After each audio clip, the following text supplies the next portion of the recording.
on a day like this? I was just going to say to you, how was the ride down? But I don't need to ask. Sunshine, Really lovely, really lovely. Thank you. So we're sitting here. Okay. Should I take the helmet? Or? Yeah, I'll put it over here. It is such a pleasure to have you here, honestly. Thank you so much for accepting the interview. Well, thank you very much for asking me. I'm thrilled to bits. I thought that we wasn't actually going to make this. I waited 2 months to get an interview with you. You are a hard lady to get hold of. Oh, well, this and that going on. Of course, of course. So actually, what has been going on since we last spoke?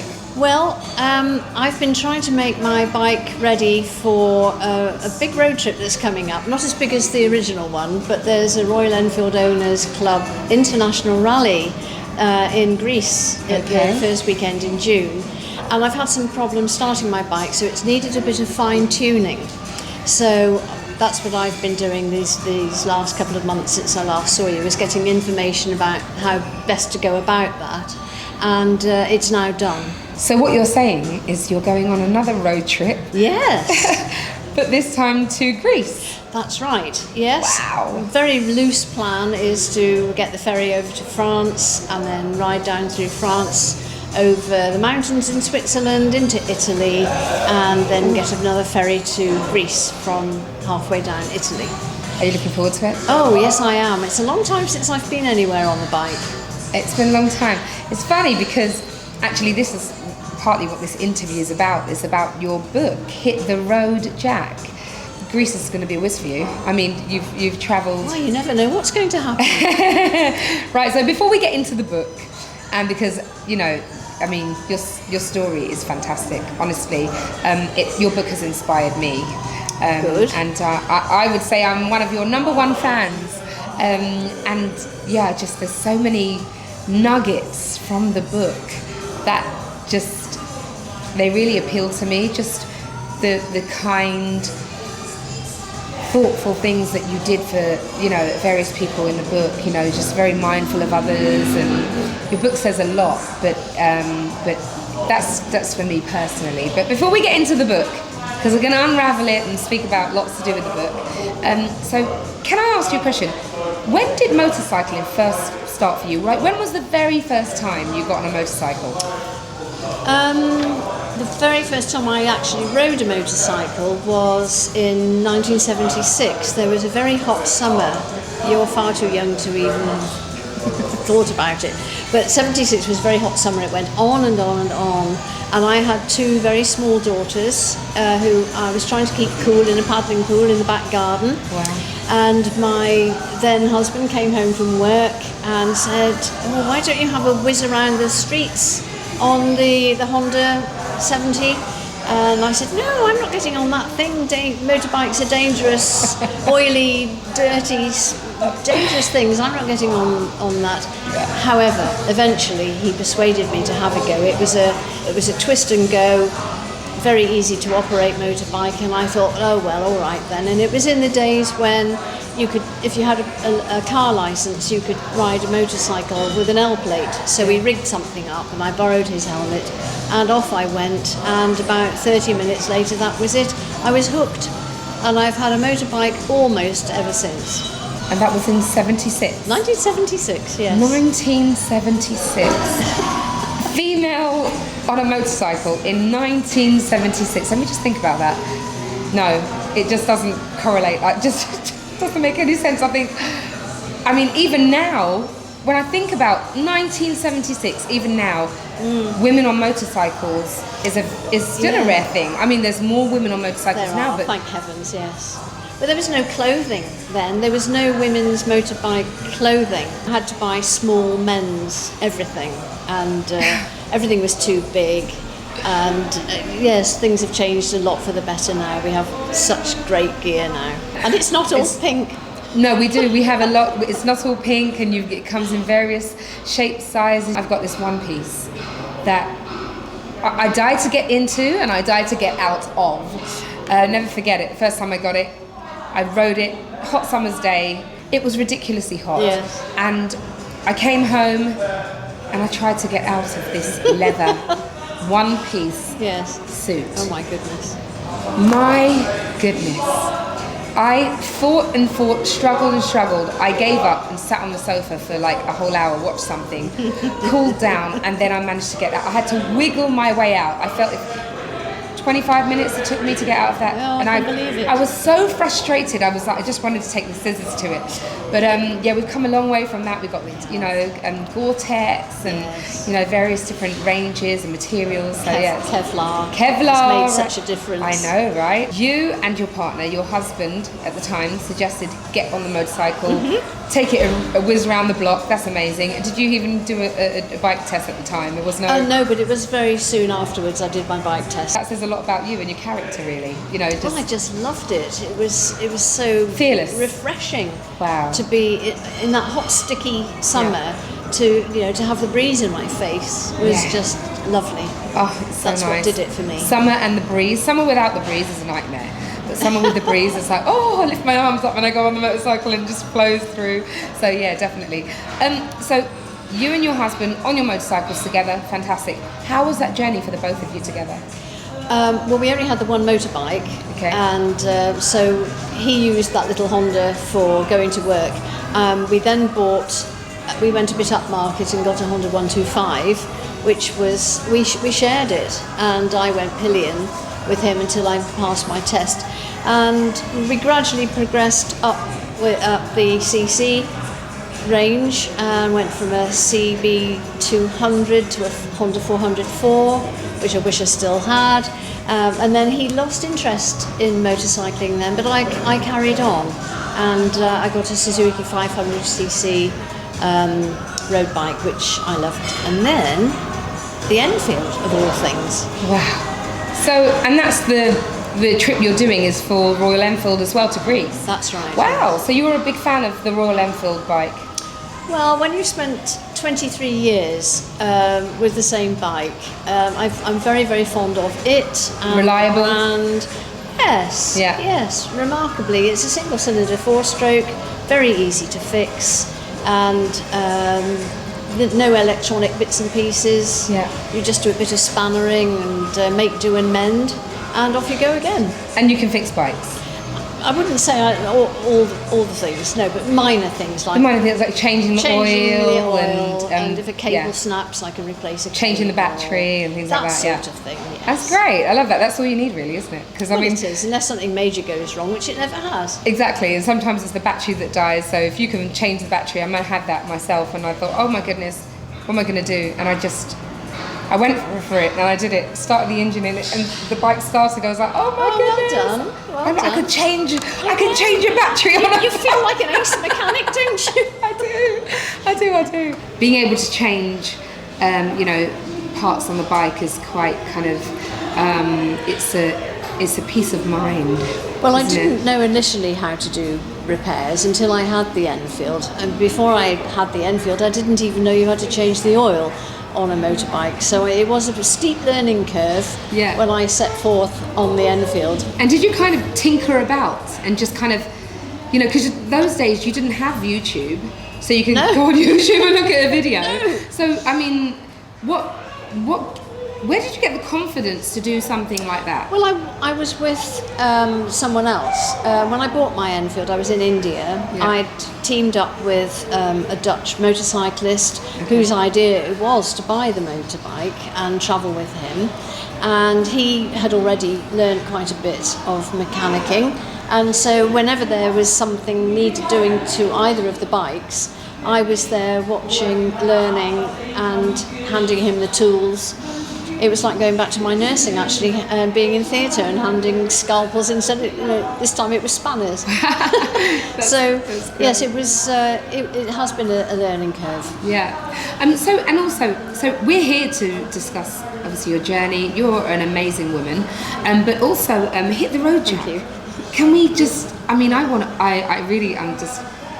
I feel very privileged to have the opportunity to interview you right now, and discuss a bit about the book. I mean, so when did this journey begin in terms of actual getting on a motorcycle and going on these travels? When was the very first time when this idea came from? I bought the bike in Chennai in India in March 2000. and that's when it started. And I set off with the Dutchman, who's Hendrikus in the book, and we set off and went all around India together, and we stayed together for about 3.5 years, and then he decided to stay in Australia, and I thought, well, I can't carry on my own, and then I thought, well, perhaps I can, and did, about half and half with him and half on my own. So let's just forget him, he's out of the picture now. Can I please say,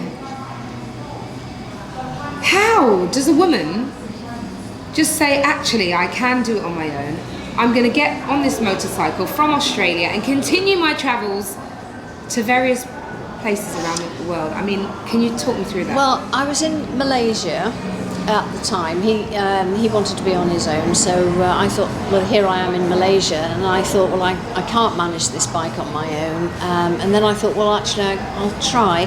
So I taught myself to pick it up. So you was in Australia, I mean, so you said he was in Australia. Malaysia. He'd gone on to Australia, and I was still in Malaysia. Okay, so he decided he wanted to continue the journey to Australia and stay in Australia. Yes. And you were both in Malaysia at the time. Yes. He went to Australia, and you decided to continue your travels. Well, yes, I thought I'd have to go home and just dump the bike and go home. But then I thought, well, let me see if I can manage it on my own. And so I went off on a bit of an adventure in Malaysia, and I managed perfectly well on my own. And so I thought, oh, okay, I'll carry on then. So you ended up in Malaysia, and when you was in Malaysia, when you touched down in Malaysia, what was it like? How long was you there for? What was you doing?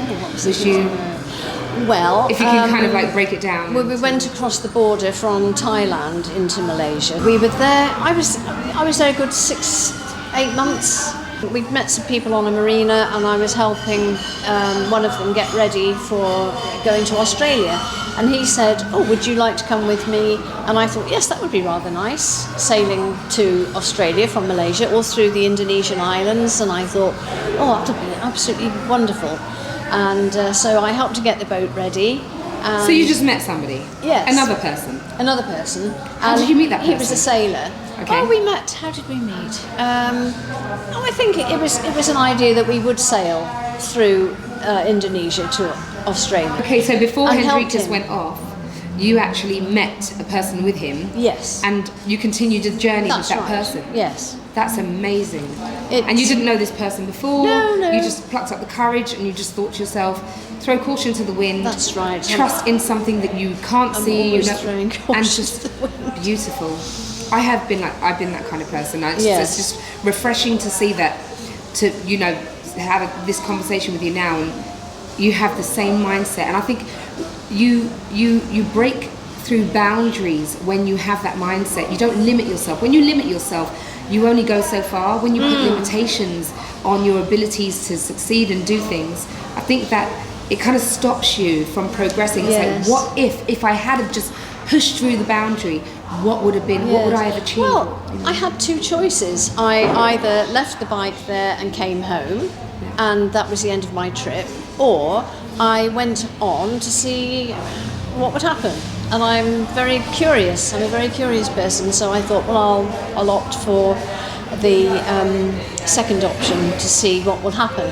Yes. And quite a lot did happen. So tell me the next adventure on your journey.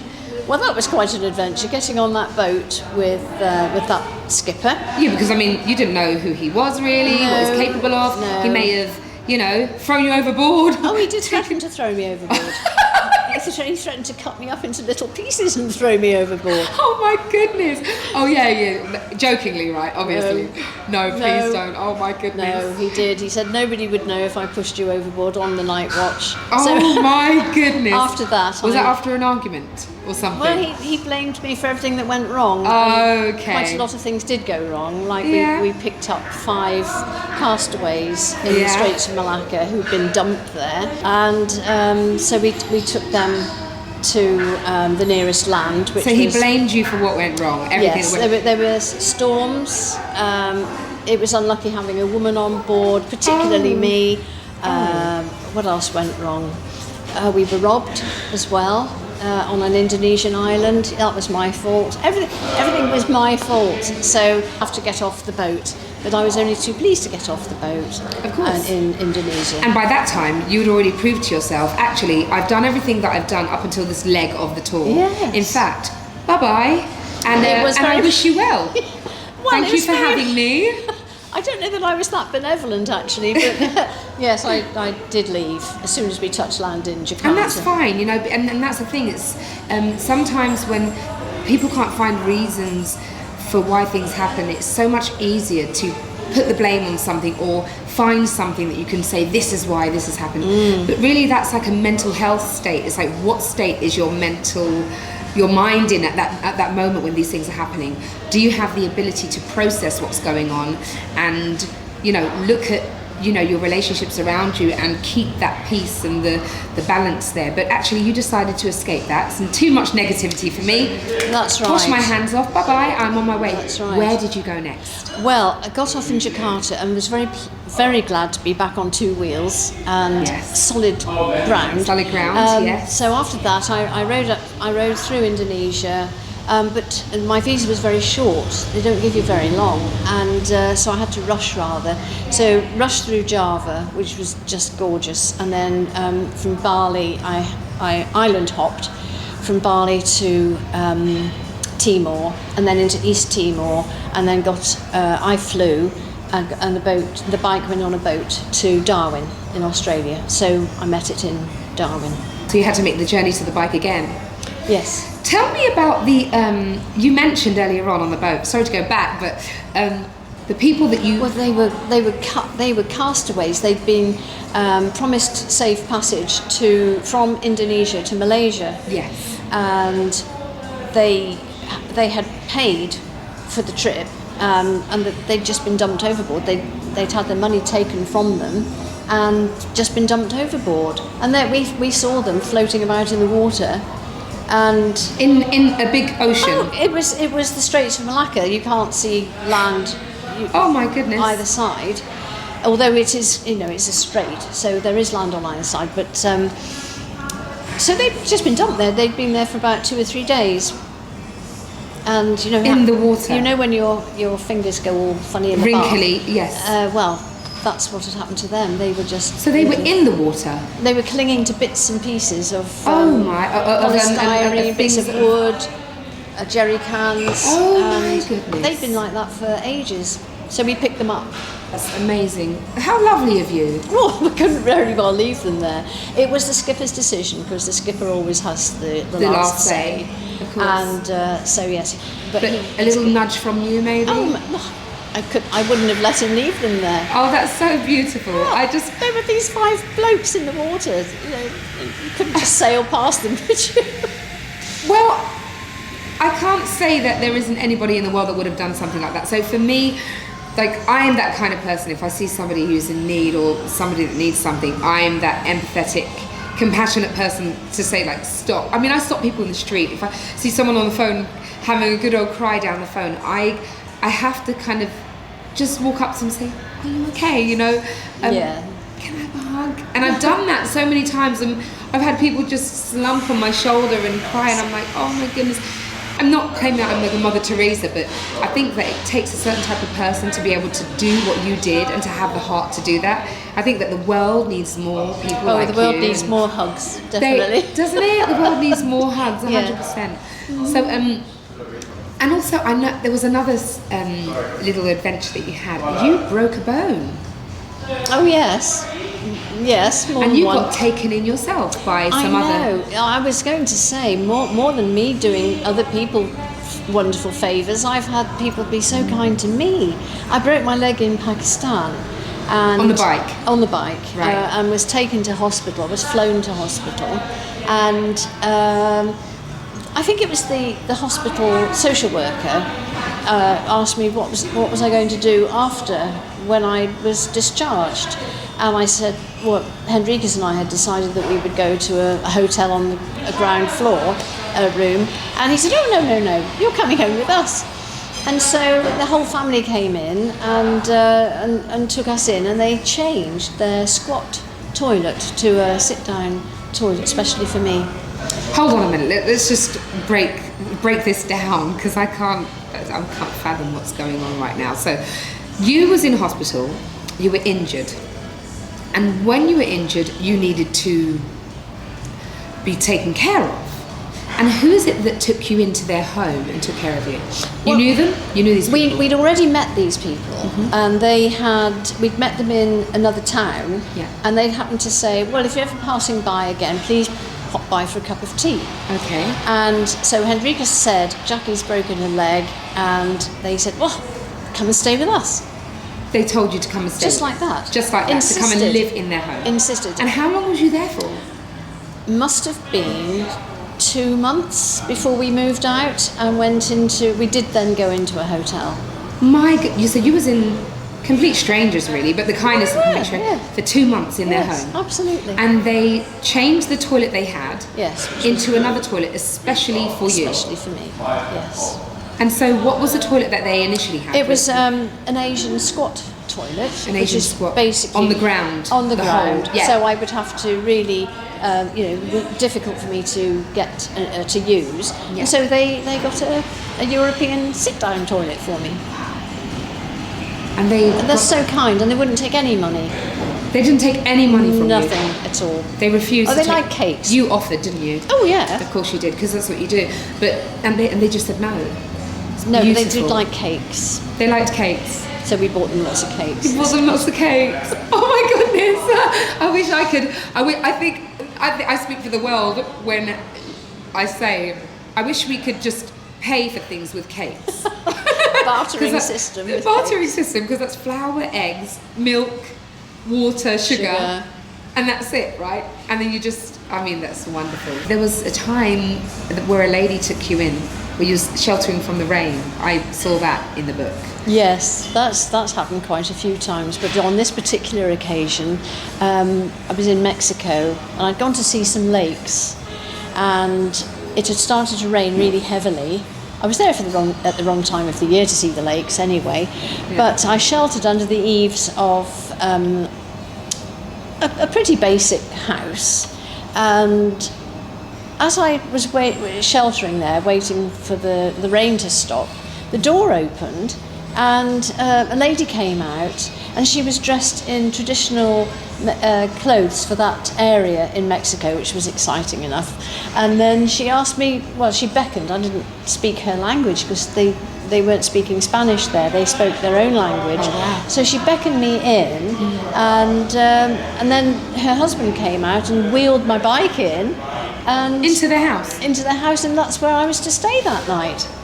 Complete strangers? Absolutely, never seen them before in my life. Saw you standing in the rain and said, come and stay with us in our well, it was home. getting dark and I hadn't found anywhere to stay that night, and I slept in their house and was given breakfast the next morning from all things they'd grown in their own garden. So there was orange juice from the orange trees in their garden, and eggs from their own hens. It was remarkable.